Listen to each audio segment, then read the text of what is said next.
And this will be really informal, so feel free if you have questions during the presentation, feel free to ask, jump in. There's not any, for me, I'm completely open with having a conversation as I present. Let me just get this on presenter's view. Are you seeing my screen though? Yes. Yes. Not on presenter's view, is that right? Let's see.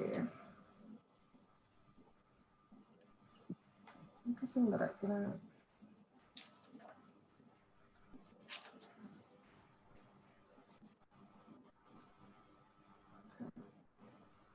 Which screen are you seeing now? Sorry. We see your PowerPoint file. It's just in the file. It's not on slideshow yet. Maybe, let's see. There might be a little bit of a lag, so let's see Okay. if comes in. But no, you're right now it's still on the sort of slide picker screen from our end. So not the screen, but we're able to see it. You're able to run through it this way. Okay.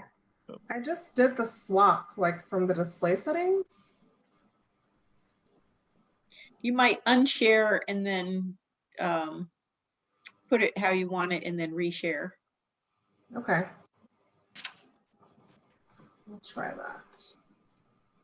So today I'm just going to provide an overview of qualitative research, kind of help you speak the language of qualitative research. It seems like some of you are already, kind of dug into projects that have a qualitative component, but also maybe spark your interest in getting additional training.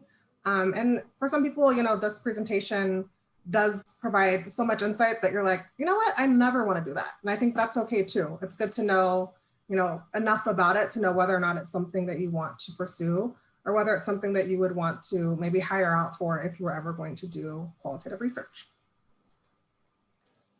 So I'm going to give you an introduction, and then we'll talk about some methodological approaches, methods and data collection.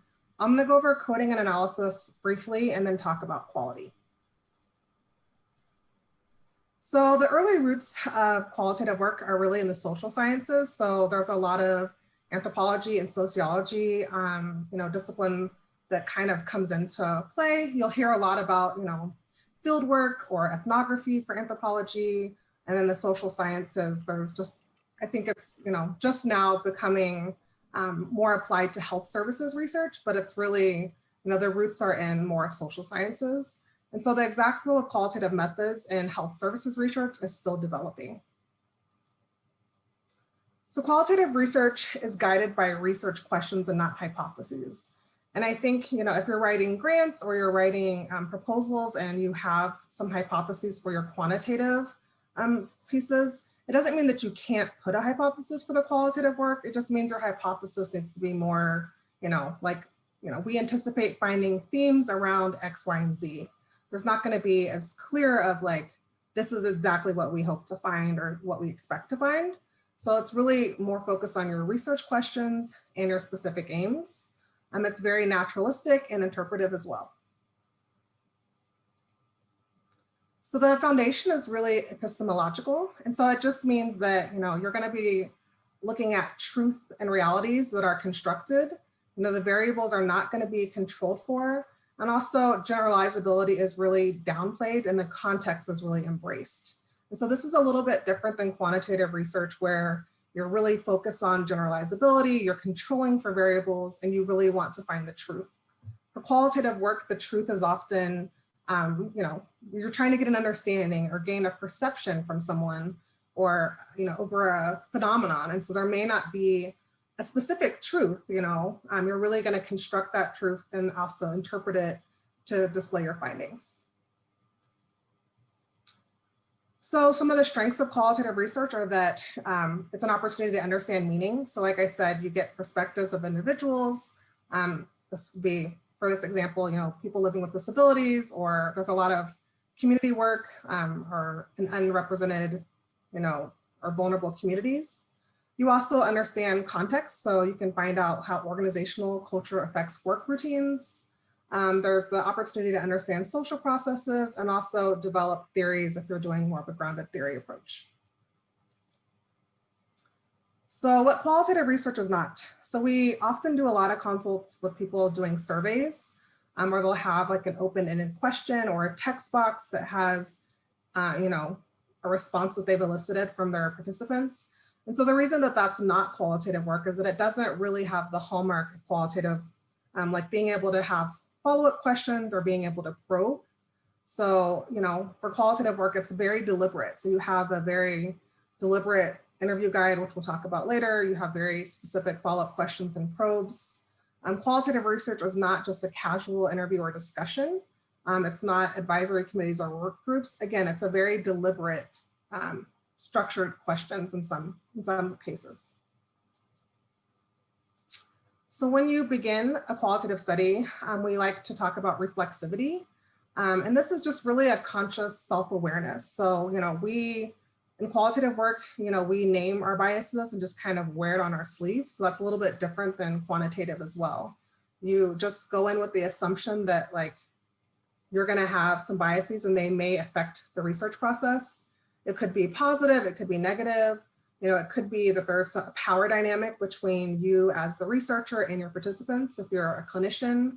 But you really, that's what you're examining. You wanna look at the impact of the researcher and participants on each other and really keep that in mind as you're doing all aspects of the research. So as you're building your interview guide, you want to think about, you know, how do I frame these questions in a way that I'm not leading participants or not showing my power? Maybe you do want to tell them what your role is, but there's also times where you might leave that information out because you don't want it to impact the research.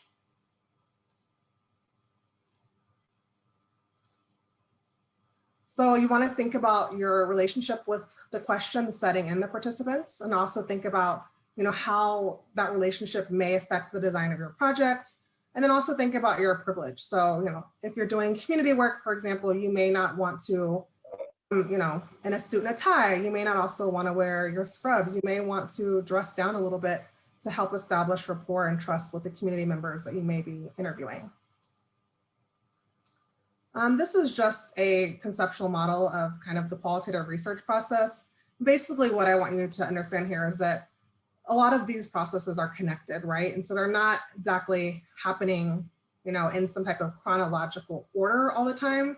You know, you may be collecting data and analysis at the same time. So that's really common qualitatively, that you'll be doing interviews and also coding because you want to be able to determine if you reach thematic saturation, which we'll talk about a little bit later too.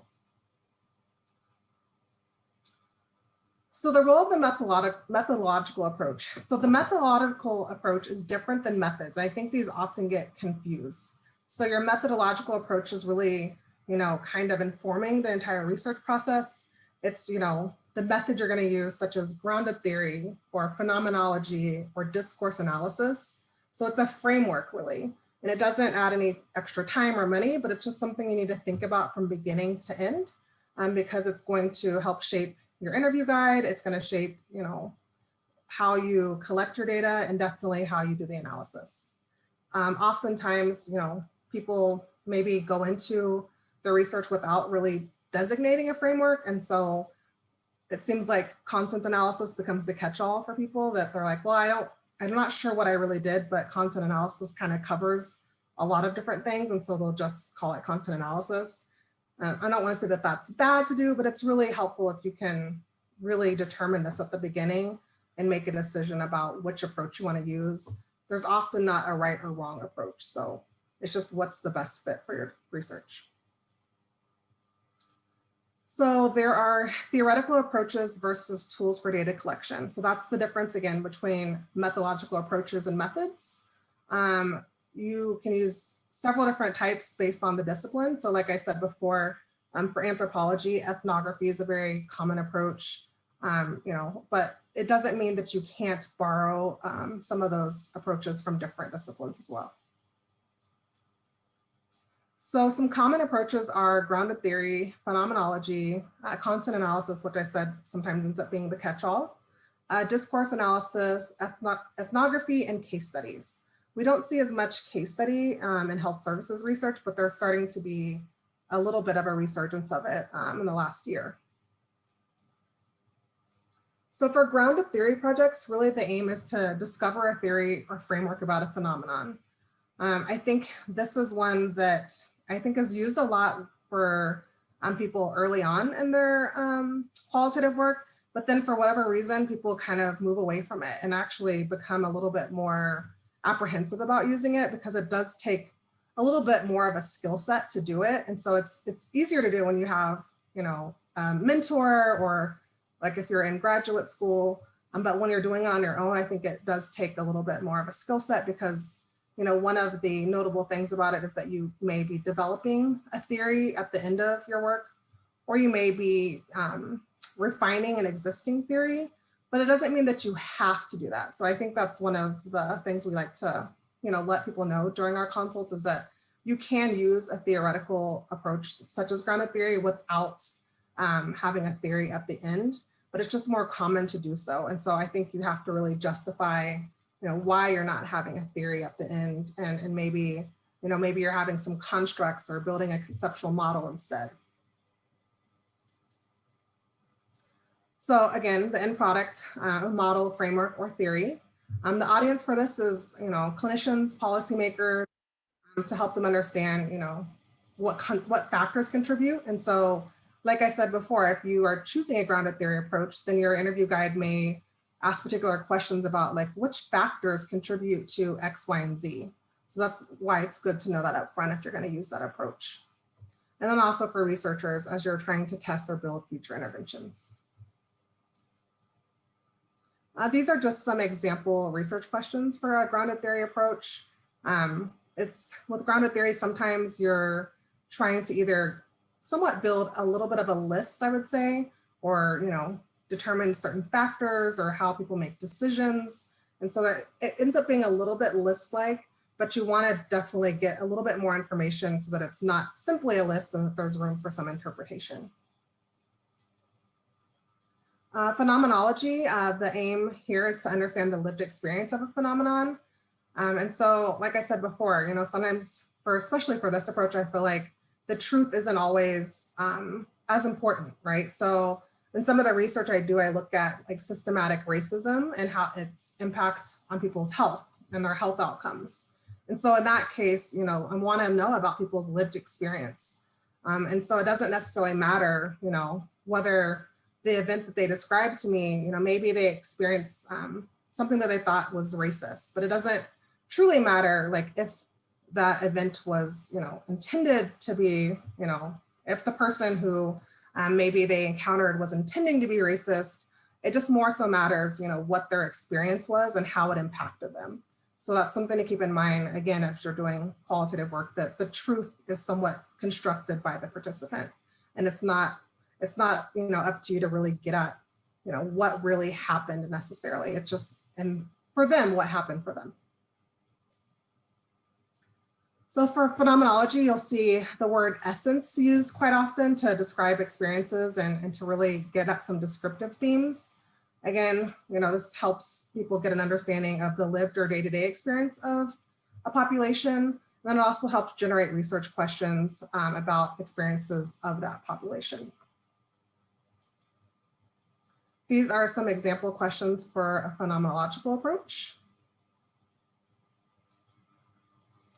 So as you select an approach, some things to consider are the question you're asking, what type of product you want to create, and who the audience is. Like I said earlier, there's not really any right or wrong approach. It's really that some may just be better fits for a topic. And there's a lot of similarities between like how you like collect data, and also the coding is very similar amongst all approaches. So I think it's just nice to choose one because it kind of can give you a framework for your project. But I wouldn't worry so much about whether it's the right or wrong one, as long as you can justify why you've selected the one you chose.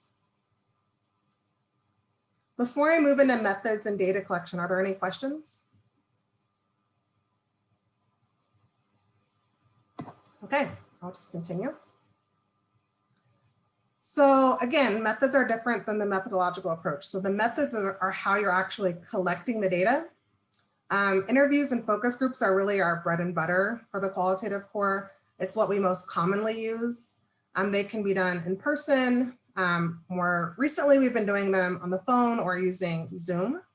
You can also collect observational data or review documents such as like medical records, chart review kind of thing. And usually, for some studies, doing a combination of these works fine. And really these methods align with any methodological approach that you choose. So the difference between interviews and focus groups. For interviews, you're really getting an individual narrative. So you're really getting an in-depth understanding from one participant, but then wanting to take the data across different interviews and really develop an understanding of what's happening.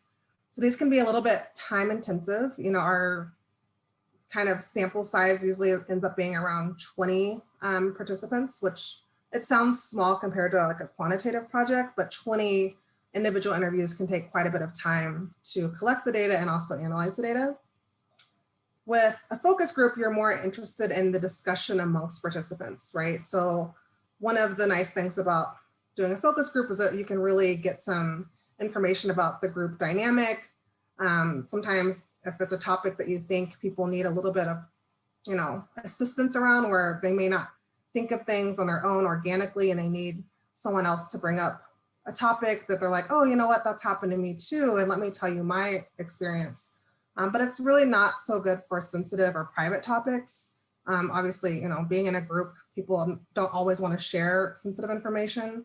So it's more, it's more usable in situations where it's difficult to schedule, So I think that we like to keep in mind that focus groups take a lot of time and experience to do them well. So it's not something you do just out of convenience, right? So you shouldn't say, well, I can get a whole bunch of data really quickly, so I'll do a focus group instead of individual interviews, because it's actually takes a lot more managing of the participants in the group. And it's just can be a little bit more difficult overall. I will say using Zoom, it has been a lot easier to schedule focus groups. So I think, currently people just have a little bit more availability and they're more, accessible to their computers for various reasons. So don't steer away from it just because it's a little bit difficult to schedule. So there are different types of interviews that correspond with different interview guides. So a structured interview is very planned. It has very much like verbatim questions that are used in the same order with each participant, versus an unstructured interview, which is more free-flowing questions. It's very organic in nature. There may be some bulleted topics, but it's really more of a conversation that you're having with the participant that's just very free-flowing and flexible. So, semi-structured interviews is kind of where we land at the qualitative core. So it's kind of a combination of both. So what's nice about it is that it allows for comfort for the interviewers to have some structured questions, but also the flexibility to probe and be spontaneous. And so what that usually looks like for us is maybe a set of questions, and then also maybe some follow-up questions, and also some optional probes in case you need to get at something a little bit more with the participant. This facilitates comparison across your data set. So because there's similar questions asked, you're able to analyze the data in a way where you can look at similarities and differences across participant types. And then also it really gives the participants the flexibility to talk about stories and what's important to them while minimizing bias as well. So sample size is a little bit tricky, like I said, with qualitative work. It's obviously a much smaller sample size than quantitative. You want to interview as many people as necessary to learn what you want to know. We use the term thematic saturation to kind of describe when you've reached the point where you don't need to interview any more participants. And also you want to, not do too many interviews, because if you say you just are like, well, I'll just do 40 interviews and that way I know for sure that I've reached thematic saturation. Well, you just end up with so much data that it really can become paralyzing. And then I've also seen reviewers kind of criticize, well, why did you place this burden on the participants? Why did you interview so many people And does this mean that you weren't analyzing the data as you went? Did you not know if you reached thematic saturation? Because typically thematic saturation can be reached at like, let's say 12 to 16 participants. And we often just do a sample size of 20 because it's easier to publish with around that number. 20 seems to be like a magic number for publishing. So saturation, I think, is somewhat a difficult term to wrap your mind around. But as you do qualitative work, you'll become more familiar with it and it'll be easier to determine when you've reached it.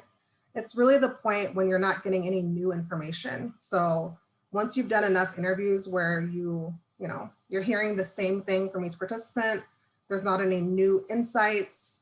I don't want to say you'll be bored, but I will say you will know. So you'll know when you get to that point of like, I'm not that excited about this interview. I kind of already know what I'm going to hear.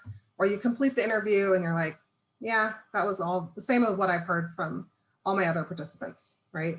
Then you kind of know you're at that thematic saturation point. So for focus groups, we like to say, have a minimum of 2 to 3 focus groups with 10 to 12 participants per focus group.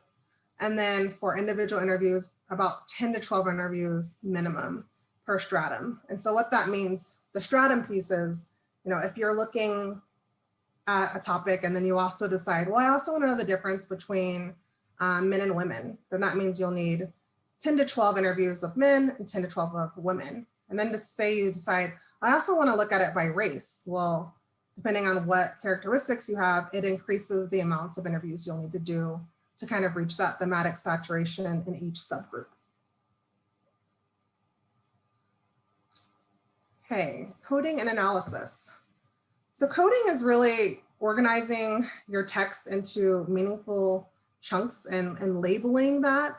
It's not the analysis, but it's just the initial step in analysis. And so for those of you who may have done like hand coding before, I think that, sometimes early on in qualitative training, you can do the hand coding and think like, oh, I'll just come up with some themes from my coding list or from my code book.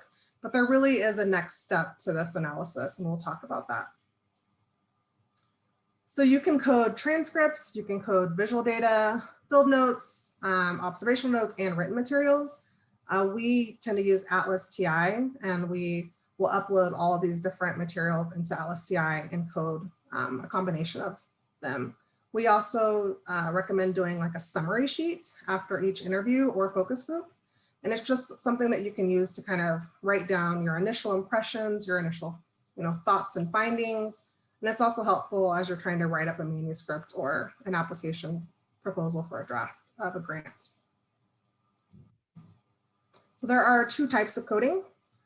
So inductive coding is very open. It's also called emergent coding. And so this is where the codes come directly from the text, directly from the participants. It may even be some of their own words, right? But it's definitely very closely tied to the data. And deductive codes are determined a priori. So these types of codes may come from the literature, they may come from your own experience, and they're predetermined basically. So these might, be something that has nothing to do with the data, but things you want to look for in your data. And so we often use a combination of both. It's less common to use a purely deductive approach because if you're only looking at the codes that you've come into the project already knowing, then you're probably going to miss a lot of information or a lot of opportunity to gain additional insight. So steps in coding. There's several different ways you can do this. Or if you have a lot of resources or you have a small team and a little bit of time, you can do double coding, which means that every transcript was coded by 2 people in your team. But what the process that we use is really 2 or more coders independently review a few of the transcripts and then come together and have a consensus meeting and develop a code book through the independent review of a few transcripts. And then the team will kind of separate and break out into like different people will code the remainder of the transcripts. And it's a little bit quicker that way.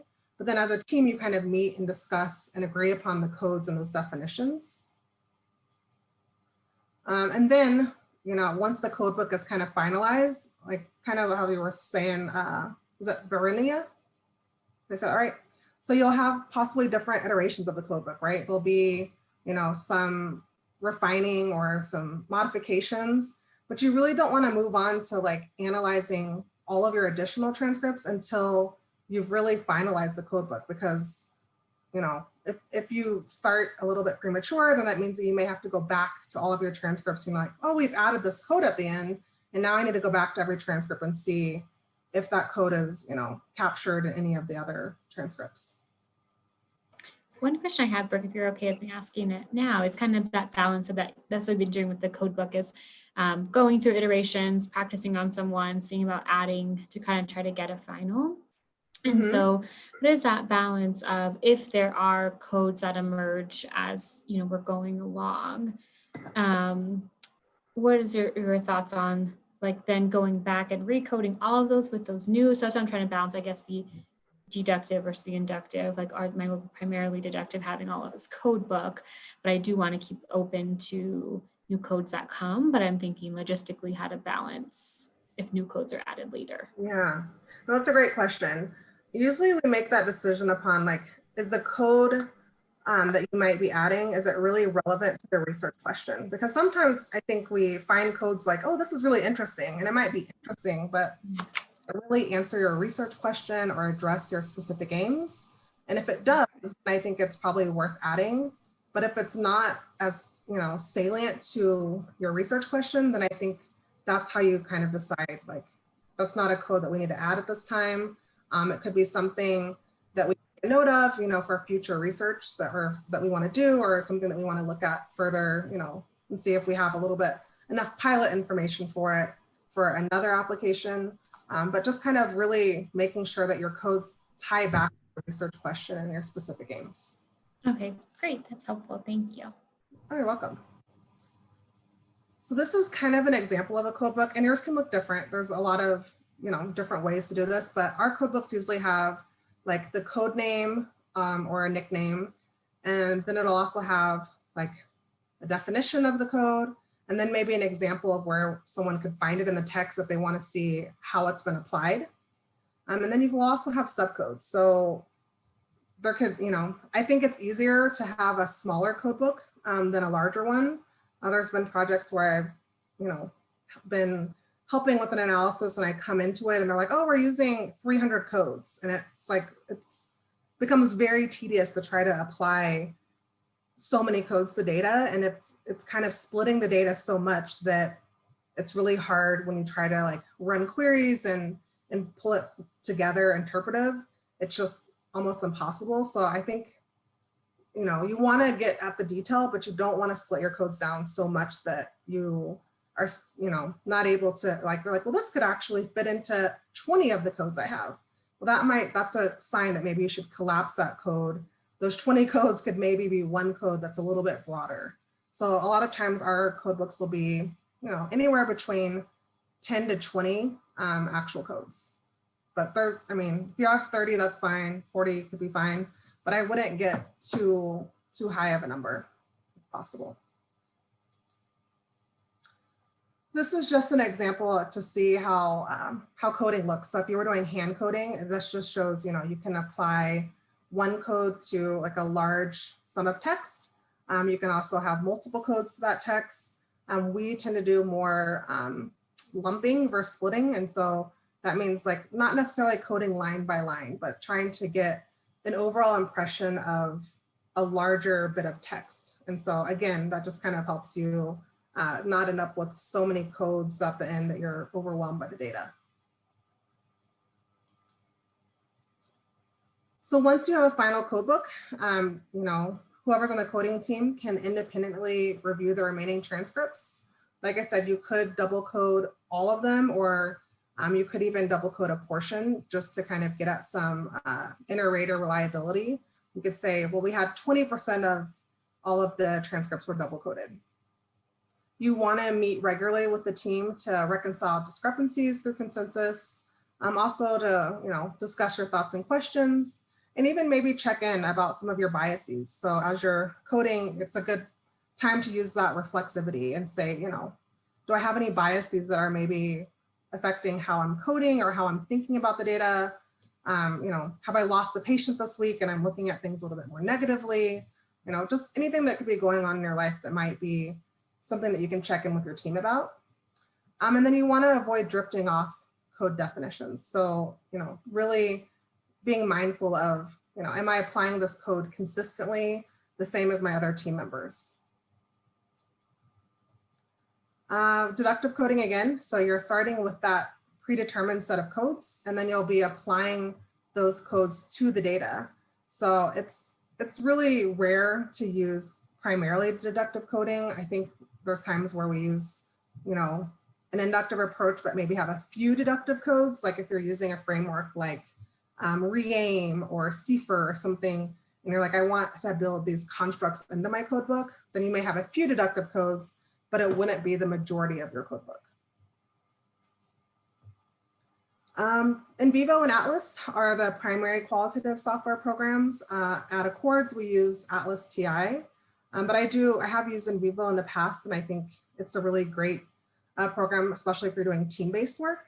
So it's a little bit less clunky as far as like having multiple people code at the same time. In Atlas, there's a lot of like saving versions and updating versions and making sure that, if you have multiple coders, that they're using the right version. And that's kind of eliminated with NVivo. So the data management tools, NVivo and Atlas, they don't actually analyze the data for you. So we've had people like think that, I just put my transcripts and the coded data in here and then it's going to tell me my themes. Well, really, it doesn't do any of that. Like it's all you that has to really reconcile the codes and really work with it to actually interpret it and to summarize, the queries and the findings to actually come up with your themes. So as you start to identify patterns in your data and across codes, you can start summarizing or writing memos of what you're learning in advance. And so memos are a little bit different than notes. So the memos are a little bit more subjective. And so it's a little bit more of a reflective type of summary or note about what you're seeing, why you think that might be so, how, keeping an audit trail of, interviews and how you're making decisions. And then you really move from a micro to macro level of understanding. So you start with your codes and then you kind of look at similarities amongst the codes.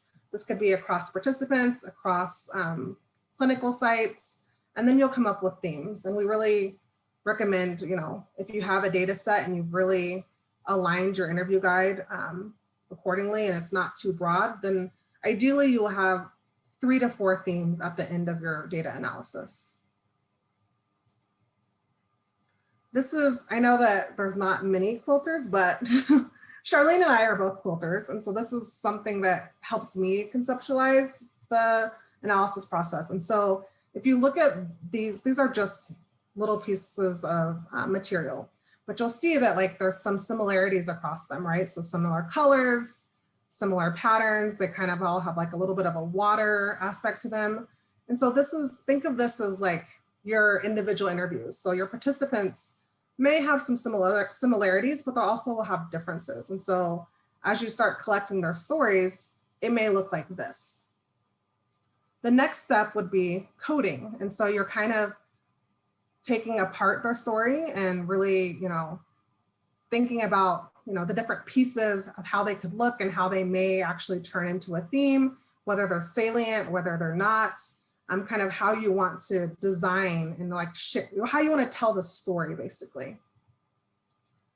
And then the last step is like, okay, now I've built the story. And so you can see how you can take all of those pieces and really kind of create a pattern and create a story, which also could be, you could do this several different ways, right? There could be different stories. So this is one story that you may want to tell that's, based on, one of your aims. But if you decided, for a presentation, you want to focus on a different piece of the data, then maybe this quote would look different. Maybe the pattern would be different. And so this is just one example of how you could arrange those pieces to tell a story. So quality, this is a little bit of a different term for some. So in quantitative research, we have reliability and validity, but in qualitative research, we don't have those terms. We have different terms. We have credibility, confirmability, dependability, and transferability. And all of these terms, they're a little bit more, like I said, you wear them on your sleeve. So it's not saying you're not going to have biases. It's saying that, like, I have confidence in my findings. The findings are consistent. They may not be generalizable, but they can be transferable to other contexts. So some different ways to establish quality. So triangulation, this is using multiple sources of data, possibly using different types of methods, maybe having a multidisciplinary team, and then maybe having different theories to corroborate your evidence. Member checking helps with credibility. So this is where you present your preliminary analysis to your participants. So it could be either re-interviewing them, like a follow-up interview, and saying, this is the analysis that I've done across all of the participants, and I want to share it with you and get insights. Or you could show them their individual summary and see, do they have any changes to it, or do they have any additions? I think member checking doesn't happen as frequently as it used to, especially in health services research, because it does add a little bit of time to the study. And you have to have the resources to do it as well, because that means you may need to pay your participant for another incentive. If they, do change their story a little bit, or if they have, revisions to it, then you have to kind of go back and actually incorporate that in your analysis. So there is some risk to doing member checking, but if you're doing something like community work, it's really nice to present findings to the community before you actually publish them, so that the community has an opportunity to have some input in how those findings are disseminated. You want to also, clarify your research biases. So often in manuscripts, we are really transparent about, our background or different things we bring to the table that may shape our biases. And then also using thick descriptions. So being able for your readers to determine, whether they trust your findings and whether they, so having, again, like a multiple disciplinary team, having, you don't want to be the sole person, like I did my interviews alone and I quoted my data alone, because people wouldn't trust that, right? So you need to have a team and really be able to kind of justify the decisions you made along the way. So this is a QORC, this is a checklist, but this is really some writing guidelines for qualitative manuscripts. And so it's not that you have to do everything on this checklist, but I do think it's helpful to state deliberately in a manuscript, like I'm using the QORC checklist as a guide for study design, data collection, and analysis, and I'm using it as a reporting tool. And so even if you can do some of the things on this list, you would be ahead of the game, because often people don't, really use this checklist until they've already got some reviewer comments and they're like, oh, I need to address some of these, so I'll say I use this. But if you can take a look at this early on, like while you're designing your study, then it'll help prepare you to be able to speak to these different concepts. So good. In conclusion, qualitative research is a science. So it's not just talking with people. It's not just, having a conversation that's informal. There is training and experience that is required. Our qualitative PRAs, do a lot of training before they ever even do interviews, because, there's a difference between just talking with someone. There's a difference between clinical interviewing and qualitative interviewing. It does take significant time and resources, but hopefully you have some interest in it. And I think we have a little bit of time that I can answer questions. Great, thank you so much. That was wonderful. Sure. Very, very comprehensive.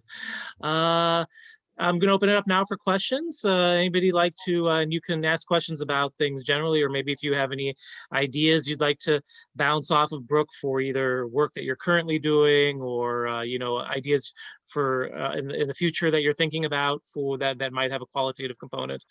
Feel free to to bring that up and we can all discuss. Sure, I have a question. Thank you so much for this presentation. I will fully admit, I don't think I was as well trained in qualitative research as you are, because you spelled it out so perfectly and succinctly. But I thank have you. done a number of things, but I still have work to do, obviously. But one of the things I was wondering is, can you comment on how you report your qualitative findings? And I know that I've talked to some mentors who have definitely come down on very different sides in terms of, I'll call them counting versus quoting. So I was wondering if you had thoughts about that. Yeah, I definitely fall more on the quoting side of things, because I think there's a lot of, work to support the fact that like reporting frequencies in qualitative work, I mean, when you're doing 20 interviews and to say like, well, 3 out of 10 people said this, that really takes away from the salience. And like, if only one person said it, it doesn't mean it's not important. And so I think there's a lot of ways, there's a lot of, citations and resources to be able to justify not counting. I think one of the exceptions would be if you're doing, there's a specific content analysis where you would do a little bit more counting, or if you're using Deduce, that would be, it's another software program. So if you are leaning more towards wanting to collect some of those frequencies, I'd recommend using Deduce. But I think, for us, when we report our findings, we like to have at least like a third of the findings be actual like quotations and be like the participants' words. Because that really, I feel like that's kind of the value of qualitative work, is that you're, if you don't have to just rely on your own interpretation, like you can share, like these are the words that people said, and it's really rich data. And so I think it really, whenever I've written a manuscript or presented, I think that's what people are most interested in, is in seeing the quotations. So I definitely fall to that side more so. Great, thank you. And as somebody who reads these manuscripts, I enjoy the quotes the most, so I would second that. Other questions or thoughts? Yeah, I liked your point about how best to share results with the community prior to publishing and going, and you kind of went through there, what are some ways to go, but I'm curious too, what are some ways you have done or recommended? I think that is important for me to think about, how are these results disseminated, not just in academic setting, in other settings, but I like the consideration to how do you let the community know these things first. And so just curious to ways you've done that or others have. Yeah, there's been some times where I've done like focus groups with community stakeholders and kind of discuss like some of the preliminary findings, try to get like their feedback about it. I mean, I've also, when I have a manuscript that it's been really frustrating that I'm working on right now with some community members, and I wanted them to be co-authors of it. And so I interviewed them and helped them like write up their stories and like put it together. But then I shared like the draft of the manuscript with them, and they're not happy with it. Like, they're like, I don't like the way that this makes our community look. And it's, I feel like the theme of it was like empowerment, right? And like how us coming together, like, with the research and then the community came together and really built some really great prevention strategies around suicide. And so, but when they read it, they're like, I don't like it. I mean, I think we're empowered. We're always been empowered. Like, you can't, and I get that. I'm like, yeah, I'm not trying to minimize that you are empowered and that we don't want to take, the shine for that. And so really, having the opportunity for them to review manuscripts, but again, in this case, it's held it up for many months, right? Because sometimes it's hard to get like feedback from community members that, one person's reviewing at a time. But I think it's important because we've done the work with them. We have a great relationship. It's really transparent, and we want to work with them in the future, right? So I think that's part of it, is that, making sure that they are on board with the way that the work's going to be disseminated, and having a lot of open communication about it and being transparent, I think helps. Yeah, I think respecting them as people, as person's lived experience, and to have power and ownership over their narrative and how it's shared, especially if their name is going to be on it. It's one thing to know you are a participant in something. It's one thing to have your name on it and what that is when you share it in your community. And so that's great. That's helpful and gives me some nice ideas. And I move to sharing and thinking about the work in community collaborations. Yeah, and I like to do it along the way, right? So I try to do check-in meetings or like discuss the findings along the way so that there's not any surprises, like, so it's easier to do that than to wait to the end. And then they're like, well, why didn't you ask people about this? You're like, I didn't know that, you know, was something that you wanted to know more about. And so it's, if you want to have room to make shifts and maybe align, you know, some of your project goals with their goals, it's really nice to have some check-ins along the way. I have a question kind of on the other end of the beginning of the project. And thank you so much for this talk. And I apologize that I missed the first couple of minutes of it. But I feel like sometimes participants who volunteer to be in focus groups or be interviewed tend to be more activated and involved people. And I think often when I have questions about like my particular population of interest, I want to hear the perspectives and the experiences of people who maybe aren't so activated. And I just was wondering, but those people seem to be more difficult to recruit. So I was just wondering if you have any advice or strategies for that. Yeah, that's super tricky, right? Because it's like, you never know like why someone, like what their motivation for participating is. And it is something to really consider, especially if you're only doing 20 interviews, right? You don't want the majority of your interviews to be, you know, something that's really not typical of the norm. So for example, so I did a study with African-American veteran women, right? Because at the time I was really interested in suicide work, and African-American women are least likely than any other race or any other group to commit suicide. And so I wanted to know more about protective factors and resilience, right? So I started interviewing women, and I only was going to interview 20 women.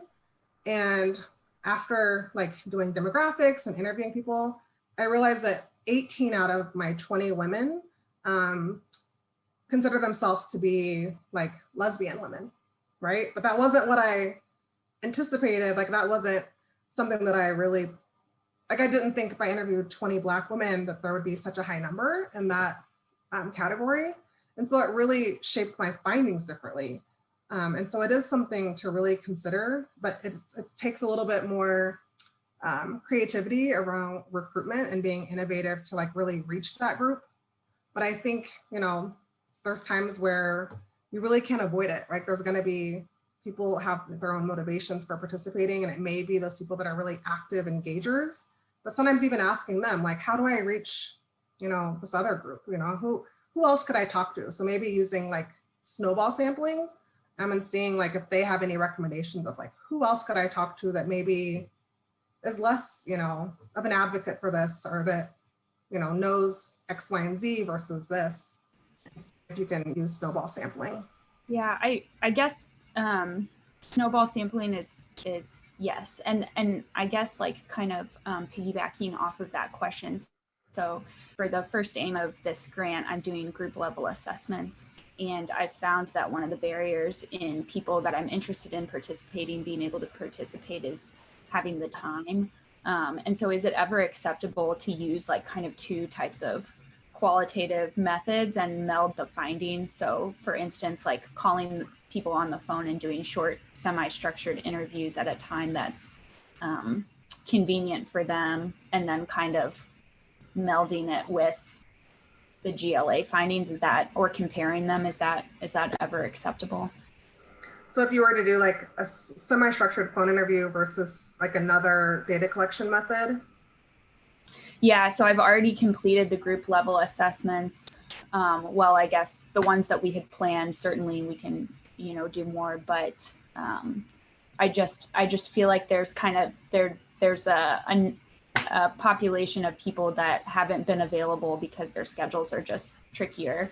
And the way around that I thought of was maybe I can just call them at a time that's convenient for them. You know, some of these people work, you know, odd hours and or don't have really good internet access, but so it's easier to reach them via phone. And I guess my question was not very well articulated, but it was really, in essence, is it acceptable to use two different methods and compare the results? Yeah, it absolutely is. A lot of people kind of mix and match methods and for different reasons. And I think, you know, just keeping like the audit trail of like why you made certain decisions, so that way you can justify them if a reviewer asks, like, why did you do individual interviews with these people, and being able to be, you know, specific about why you did. But it's really important to capture that information. And so I think it's definitely a good justification for like using a different method. And also it does speak to having triangulation, right? So being able to say, you know, we've used different methods and came up, and our findings are consistent around these themes regardless of the method. Thank you. Sure. Thank you. I think we're headed to the end of our hour, just about. Real quick, Abby, everything going okay with your project since you were late? Any updates or anything? I'm so sorry I'm late. I told Charlene No worries. when I broke into this meeting that I am interviewing for a job all day today, and this was like supposed to be my lunch hour. Wow. So I was like, oh, I can still come, but then my interviewer kept like talking, and I didn't want to cut him off, and so I'm No really worries. sorry. Yes, so updates. We did our 4th group level assessment